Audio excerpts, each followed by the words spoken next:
এই যে ভিতরে আছে, এই যে নষ্ট হয়েছে।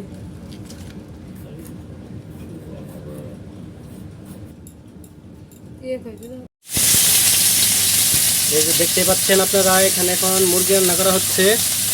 ধোঁয়ার কারণে ভিডিওটা একটু করা কঠিন হয়ে যায়। আর যেখানে মশলা দেওয়া হচ্ছে, আলু, আর যেখানে দেখতে পাচ্ছেন, আপনাকে বারবার বলছি এটা হচ্ছে আধুনিক লাকড়ির চলা। উপর উঁচা করে দেখাও তো একটু বন্ধুদের, উঁচা করে দেখাও কত সুন্দর জলে আমাদের লাকড়ি চলা, দেখতেই পাচ্ছেন। এই যে কত সুন্দর করে রান্না করা হচ্ছে। আপনাদের যদি ভালো লেগে থাকে অবশ্যই কমেন্টসে জানাবেন। এই যে মশলা দিয়ে হলো, এখন গোটা দাও, গোটা দাও, গোটা, দেখতে পাচ্ছেন।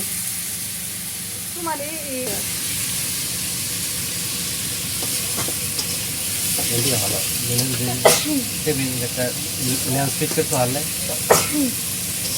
সুন্দর দেয়। যেখানে ডাল তুলে দেওয়া হয়েছে, আর যেখানে হচ্ছে মুরগির মাংস। যেখান থেকে তরকারি কিছু তোলা হয়েছে, যার কারণে তখন ভিডিওটা করা হয়নি। হচ্ছে ডাউল, চাপড়ি তেলে ভাজা।